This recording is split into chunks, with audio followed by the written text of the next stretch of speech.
Zdrada. Problem, z którym boryka się co trzecia para. Oto dlaczego zdradzamy i jak wyczuć, czy druga strona nie prowadzi podwójnego życia, zapytaliśmy psycholożkę Sylwię Osadę. Zacznijmy od tego, czym zdrada jest dla mężczyzn, a czym dla kobiet. Jak wszelkie pytania w psychologii, to zależy. Oczywiście jest wiele czynników, w jaki sposób mężczyźni, w jaki sposób kobiety do tego podchodzą, ale no jednak biorąc pod uwagę no, cechy kobiece, no, kobiety bardziej emocjonalnie podchodzą do tego rodzaju wydarzenia, bardzo trudnego w ich życiu na pewno. Myślę o tych, które są zdradzane. Panowie, i tutaj w żaden sposób nie chcę jakoś generalizować oczywiście, ale no, statystyki jednak mówią o tym, że czasami bywa to jakimś wydarzeniem w ich życiu, po którym są w stanie jakoś kontynuować funkcjonowanie bez jakichś dużych uszczerbków czy tak zdarzeń emocjonalnych w ich życiu. Jakie są najczęstsze powody zdrady mężczyzn, a jakie kobiet? Oczywiście znowu tutaj nie ma jednej dobrej odpowiedzi, tak? Ale jakoś tutaj sięgając do wiedzy, sięgając do statystyk, można powiedzieć, że zdrada dla kobiety jest zdecydowanie intensywniejszym emocjonalnie procesem, bo to nawet nie jest jedno wydarzenie, tylko to jest bardziej proces, który rzadko kiedy wydarza się tak zupełnie incydentalnie, zupełnie ad hoc i w niezamierzony sposób, tak? Kobieta jakoś próbując radzić sobie w związku, w którym prawdopodobnie nie czuje się w pełni zauważana, w którym potrzeby jej nie są w pełni realizowane, dopiero wtedy w ogóle zaczyna potencjalnie jakoś rozważać to, że te potrzeby mogą być zaspokojone jakoś poza związkiem. A w przypadku mężczyzn? A u mężczyzn może wyglądać to zupełnie inaczej i to może być nawet prozaiczny powód, nie wiem, zbyt dużej na przykład z ilości alkoholu na imprezie i po prostu tak ta impreza jakoś jest kontynuowana w sypialni niemałżeńskiej, nazwijmy to w ten sposób, tak? Czy no tutaj dość słynne jakieś wyjazdy służbowe, które no właśnie czasami mężczyźni sami przed sobą usprawiedliwiają, że to zupełnie nie miało znaczenia, tak wracają do domu, wracają do partnerek, do żon i nie przywiązują dużego znaczenia do na przykład jednorazowej zdrady poza swoją stałą relacją. Czyli stereotyp, że mężczyznom częściej chodzi tylko o łóżko, jest prawdziwy. Wiedza to potwierdza, tak, statystyki również, że bywa tak, że przede wszystkim panowie nie przykładają tak dużego nacisku i nie są emocjonalnie zaangażowani właśnie w romans, czy tym bardziej w jakąś jednorazową sytuację flirtu, romansu z kobietą. Kobiety odwrotnie, czasami bardzo wiele sobie obiecują, na przykład po jednorazowej bliskości, tak, snują plany i wyobrażają sobie, że to będzie miało ciąg dalszy. Często niestety nie ma i to powoduje cały szereg różnego rodzaju rozczarowań, frustracji, pytań, tak, z którymi często lądują właśnie w gabinecie terapeuty. Dlaczego w ogóle to nie dzieje się dalej? A jak poznać, czy w takiej zdradzie są emocje, czy ich nie ma? Na początku to jest bardzo trudne, dlatego że na początku działa bardzo czynnik, że tak powiem, chemiczny w postaci różnego rodzaju hormonów, różnego rodzaju no tutaj reakcji chemicznych, które zachodzą w mózgu, tak, pokazującym nasze zainteresowanie, nasze pobudzenie, tak. Panowie, że tak powiem, prostują się, kobiety tak różnymi gestami, mimiką twarzy, czy właśnie ruchami ciała pokazują, że podoba im się to, w czym w danym momencie są. Więc bardzo trudno jest jakoś oddzielić to od emocji, od uczuć, które no właśnie, te uczucia, czyli taki dłuższy stan odczuwania jest dopiero jakimś ewentualnym wstępem do jakiejś głębszej relacji. Emocje są spontaniczne, emocje są na tu i teraz, emocje mogą bardzo mylić w danym momencie, tak? No, pokazywać coś, co na dłuższą metę po prostu może się nie zrealizować. Jakie mogą być oznaki tego, że partner nas zdradza? To nie jest takie oczywiste. Kobiety, które jakoś zwracają się tutaj do mnie i jakoś rozmawiamy o tym właśnie, że wystąpiła zdrada w relacji, zarzucają sobie, że no nie zauważyły wcześniej, że coś było nie tak. To wcale tak nie musi być. Tutaj jedną rzeczą jest kwestia tego, że tak jak wspomniałam wcześniej, może to być zupełnie jakaś jednorazowa sytuacja, na przykład właśnie pod wpływem jakichś substancji psychoaktywnych czy właśnie alkoholu, ale może być też tak, że no właśnie, że te sygnały o nie w pełni satysfakcjonującej relacji w parze pojawiają się zdecydowanie wcześniej.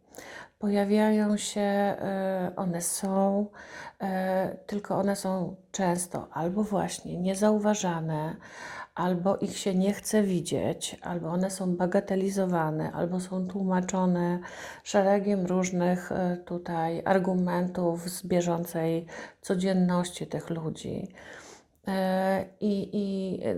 Mimo, że coś nam emocje podpowiadają, coś jest nie tak, czujemy, że coś nie gra, to machamy często na to ręką, mówimy nie, to na pewno jakoś mylę się. A potem okazuje się, że właśnie dochodzi do zdrady i następuje jakiś totalny dramat i zaskoczenie, jak to się w ogóle mogło stać.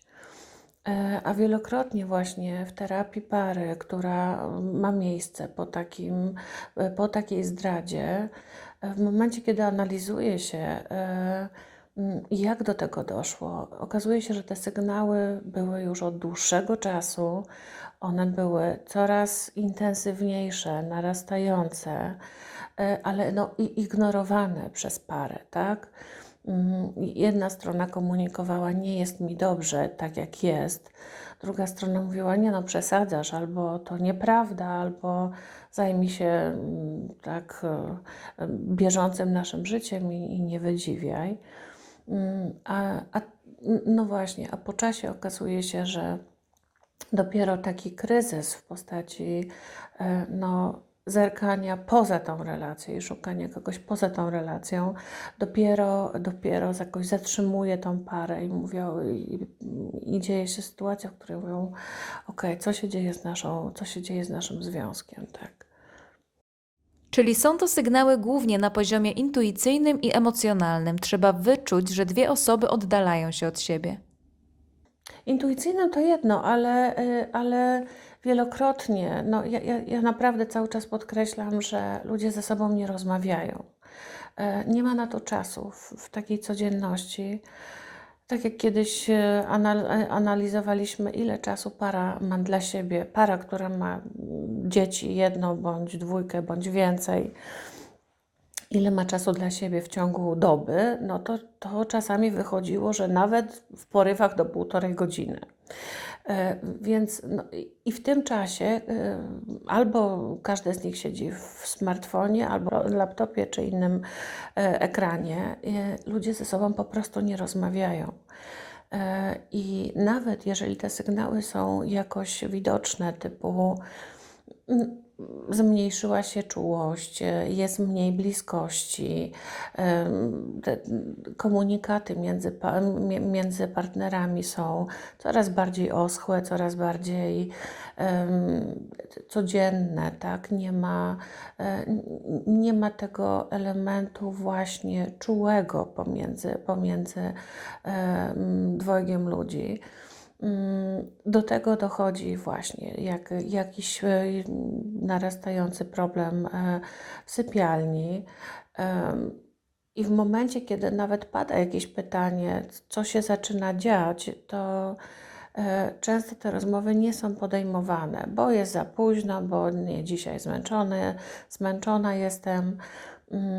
Ale no właśnie niedoprowadzenie czy niekontynuowanie takiej rozmowy, czy niepodejmowanie takiego tematu prędzej czy później zaskutkuje tym, że któraś ze stron będzie coraz bardziej sfrustrowana, coraz bardziej zniechęcona, coraz mniej angażująca się.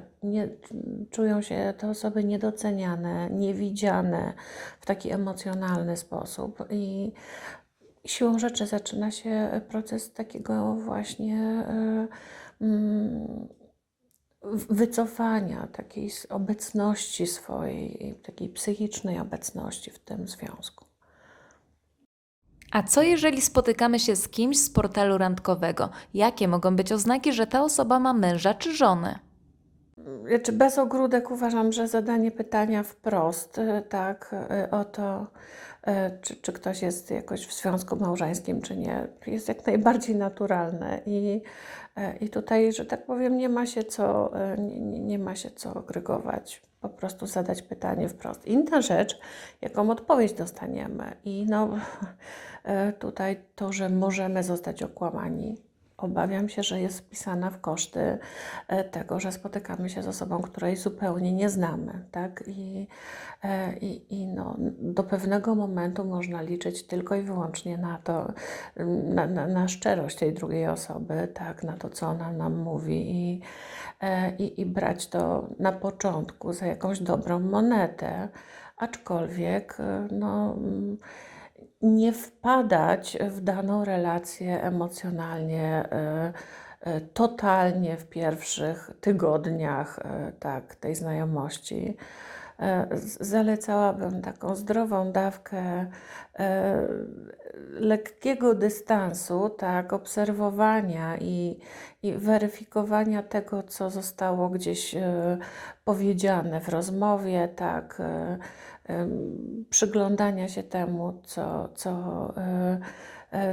co faktycznie ma miejsce, co się faktycznie dzieje, czy to, co było mówione, jest jakoś realizowane.